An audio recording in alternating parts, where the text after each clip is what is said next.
Okay guys, thanks for joining me back here on the channel for another review. This time I'm doing No Time to Die, latest James Bond. And you know, I'm like a second generation Bond fan, I think. A true, my father read the books before there were movies. Then he immediately started seeing the movies when they came out. So he was a huge Bond fan. So of course, when I got to the right age, he introduced them to me. You know, I actually bought, when they first came out on DVD, they were out on DVD or VHS, and I bought VHS. I don't have the VHS here to show you. Sadly, they're at my parents' house, but then I fixed my ears and I went and bought the full set on DVD, of course, as well, and watched all the behind the scenes. That was, you know, I was a pretty young guy at that point, and man, did I love those movies. You know, some of them are better than others, obviously. Of course, I also have the, you know, the complete set on Blu-ray, you know, because Blu-ray on my 130-inch scope screen is the way to go. But let's get right into this review. So, No Time to Die. This is a spoiler review, let's be honest. There's no way to talk about this movie without spoilers. Man, was I disappointed. This movie, you know, to say it kindly, I think it sucked. Were there great action scenes in it? Some set pieces that were good? Yes. Was I happy to see a big castle, you know, lair type of thing at the end? Yes. Did they totally screw it up? Totally. Was the main bad guy had no motivation that was clear in the movie? I almost wonder if they cut it because maybe it was too touchy for the pandemic. Like maybe, you know, because he was infecting people that were, you know, going to spread it and kill the world. You know, I don't know what happened there, but man, let's get into the details. I almost lost sleep, you know, like I watched this and last night and I had a hard time settling down. It was so jarring. You know, killing off Bond, I think that was the stupidest, most selfish move I've ever seen a movie producer make.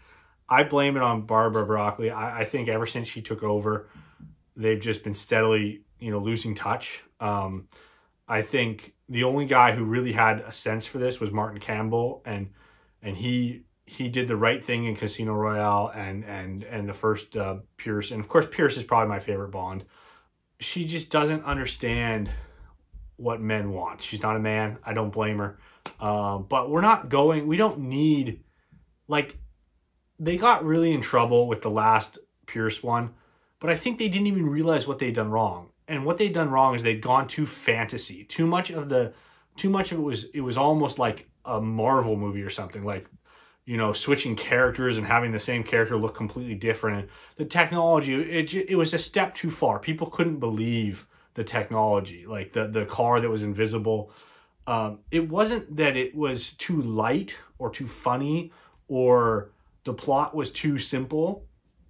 It was too fanciful, I think, you know, is my belief. So they tried to correct for that. They tried to go with Daniel Craig. They tried to go very strongly into the serious, you know, and I don't know where they got the idea of making it not episodic. You know, like it should be every Bond movie you can watch independently and not remember what happened in the last one. This one I sat down, I remember I had to go back and rewatch the end of the prior one. Like, you know, it'd been a bunch of years. I just couldn't fully remember enough of the plot to make sense of this new one. Like, I'm sure you guys agree, like, maybe I missed it, but like, how did he end up with a kid that he didn't know about? Like, how does he in love with this girl for 5 years and he doesn't know she's a mother? Like, I have kids. You know, you can't miss that. When a woman becomes a mother, that's, you know, and I just don't get that. And the motivation for the bad guy, like, seriously, guys, right? Like, there was no motivation. They just skipped over that. And they're just supposed to make us think that he just wants to kill everybody for no reason. Like, I'm sorry, but even bad guys have to have motivation, money, revenge, something, you know? So the rumors I've heard is that Craig wanted to be killed off at the end so that he wouldn't have to be asked whether he wanted to be James Bond for the rest of his life again. And I cannot believe the producers went along with that. Sure, tell him that at the beginning. I don't care. But as the producers, the actor is not running the show, okay? He was a nobody before Bond came along, okay? They cast him. I'd never heard of him. Most people had never heard of him. And yeah, he's a good actor, but he was a nobody. He was not a movie star. So him now dictating something about the franchise is insane. The fact they even made him a producer is insane. Like, I get that they were trying to get him back, but you need to have some kahunas, you know, as a producer, and you need to realize you can replace him if you need to. That's the beauty of James Bond, is the fan base is okay with you replacing Bond. If he gets too big for his britches, if he asks for too much money, you can replace him and we'll be okay with it. You can't kill him, okay? Even if you reboot the series, I'm still going to not watch it because, okay, yeah, he's younger and he's earlier in his life, but I know he dies a stupid death that he could have avoided, and he basically loses in his final act on this world. So that ruins even the history of him. It's even hard to go back and watch him in a younger version, which I'm sure what they're going to do. They're going to reboot him with a younger Bond.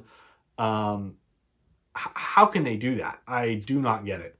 I feel like this review is not so much for people other than maybe I would say if you're a true Bond fan, maybe don't go watch this film if you somehow avoided up until now. I avoided a long time. I didn't go in the theaters. I knew I had a very strong feeling they were going to kill him off just from some rumors, but not even, I was trying to avoid the rumors. I didn't watch the trailers. Like, I wanted to stay pure. But I had this bad feeling that he was going to get killed off. And so the whole movie, I'm just waiting for him to get killed off. I kind of feel like it's going to happen. They're leading towards that. And they could have redeemed it by just killing the wife, the wife to be, and even the daughter. They could kill her if they had to give us some emotional impact. But Bond movies are not about emotional impact, okay? You can't go too fanciful. You should have some emotion, but mainly the bad guy needs to have some motivation that's clear. It needs to be somewhat logical. It can be megalomaniac, but it needs to be a little bit rational, okay? There has to be a seed of rationality in there. Now, are there any redeeming factors in this movie? I know some people talk about the director was amazing and cinematography was great, and the set pieces, some of the action scenes were great. And yes, I will agree there were some good set pieces. I thought the action flowed. I thought he did a good job in that. But, you know, cinematography doesn't make up for a bad plot or just a terrible idea. It just makes things even better. If you already have a great plot, if you're already making Forrest Gump, then yeah, throw some cinematography in there, you know. But really, cinematography is just the icing on the cake. And directing is almost that as well, okay? Like, if your story is good enough and your actors are good enough, you know, director, and I think this one, like, let's just talk about the end scene, right? Like, okay, redirect the missiles to blow up the boats that are coming in, and then you have as much time as you want to figure out what to do with the lair. Everybody's dead. Like, you know, the boats aren't coming anymore once you blow them up. So there's no time crunch. Then you put Bond in isolation and you try to figure out a way to get these nanobots out of him. But in the first place, he should have never got the nanobots in him, okay? This is James Bond. He's not supposed to get shot multiple times by the bad guy and basically lose the final fight by getting infected with nanobots, okay? This is Bond, people. And you guys watching this, I'm sure you know that. But, like, I feel like anybody who's read action movies, action books, like, you once in a while you have to make them fall in love and you have to kill off the girl, okay? That happens. That makes the bad guy, that makes the hero, I mean, harder. It makes him tougher. It makes him have a cold heart. It makes it more logical that he's a womanizer. And he's not even a womanizer. I've had enough of people saying that. Barbara wanted him to not be a womanizer. Like, he's not. He's a single man. He can, you know, he can get into bed with as many women that say yes as he wants.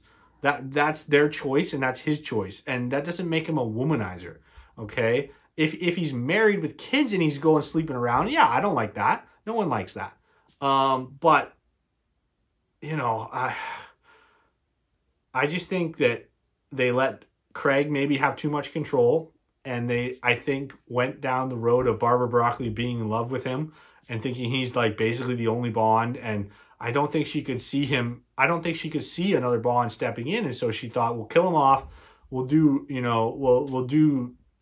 Younger Bond that's kind of like back in time. But you know they're not going to do period pieces. They're not going to actually go back and shoot a movie in the style of the 80s or the 70s, which would be kind of cool. But it would cost a fortune. And they don't have the guts to do that. So they're not actually going to go back in time. They're just going to have a modern day young Bond, and we're supposed to just be accepting of that. You know, the only thing I wish is I wish I could somehow get my $24 back so that I'm not supporting them, because they think that I like this movie because I spent my money on it and I have it now. Maybe I should have rented it for a few less bucks so that they wouldn't have got everything. But you know, being a collector, I am a Blu-ray collector, so I like to have stuff in my collection. I know I'm going on and on. I know I'm ranting. I just need to do this. I need to get it out. It's so frustrating. It's so disappointing. They killed a character that's been with me since I was 12. They've killed a character that's been with my dad since he was 12. You know, that's 50 years ago. And all to what? Making a more emotionally impactful movie? Like, we don't need an emotionally impactful movie. We need a little bit of emotion. But the goal of a good Bond film is that Bond starts the same and ends the same. There should be no character development in Bond. That's the key to the whole thing. You know, he can go through emotional things. He can get his heart broken. He can see Felix Leiter even dying, maybe. But you can't have the character change dramatically from start to finish, because eventually you're going to run out of room to change them. And then the series dies. And so if you're making Bond films and you want them to last forever, and you want to keep making these every 3 years, and you want to keep the money train going, you're a business, you need to make sure Bond doesn't really change. Okay? He needs to come in, and there could be, they could have stories that have more.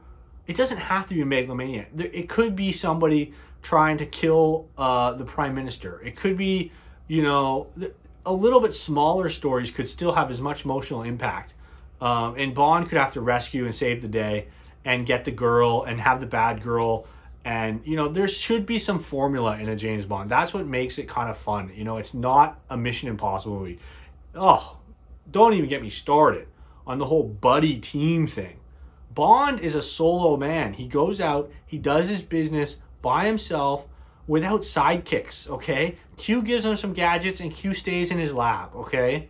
And no one talks to him when he's on mission, okay? And especially, we don't need a black 007 running around that you're obviously basically saying we want to replace Bond with a woman, which they won't do because they don't actually have the guts, but they want to.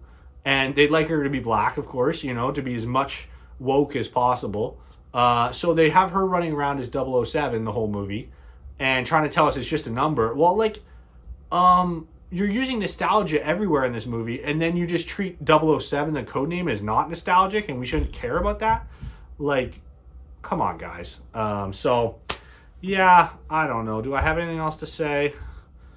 I would honestly say, if you're a Bond fan, don't go see this one. Skip it. Maybe. Wait for the next one if you haven't. And I'm sorry if you did see it. Maybe there's some people that liked it, but you know, do we need to leave a movie theater disappointed, upset, and thinking, well, there's 1,000 ways he could have survived in that situation? Does he just have a death wish? You know, has Bond all of a sudden become weak and he just feels like it'd be better to die? Like, there's 1,000 things they could have done. So, thanks for watching, guys. Subscribe if you like it. I'm sure, you know, I know my channel is a gardening channel, so, you know, please ignore these ones if you're here for the gardening or you know, any of the other things I do. But I had to get this one out there. I just needed to get off my chest. I was extremely disappointed in this movie. And yes, you know, as a single movie, it kept my attention. It had good, you know, I almost could get over all the plot holes and the weak motivation of the bad guy. And just enjoy the movie, the 2.5 hours or whatever it was. But I can't even do that, because when you end the movie thinking, well, they just killed the character, they just killed the future, you know, Bond doesn't even basically win. He basically loses. It's like, even though it was exciting and they kept my motivation, it ruins it right there. Like, that just kills it all. It takes the feeling away. I don't leave the theater going, oh, that was so much fun. I leave the theater, in this case, my home theater, going, wow, this sucks. Why did they do that? And it's like, do you need to try to give us a deep emotional experience and have us leave the theater that way? No, we didn't go for a drama. Okay, if we want to see a drama, there's lots of great dramas, and I love a good drama.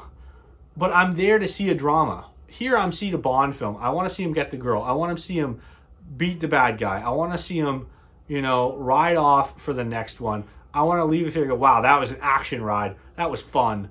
So I wonder if you guys agree. Maybe comment. Maybe I'm crazy. Maybe leave me some comments if you want. But till next time, we'll see you guys around.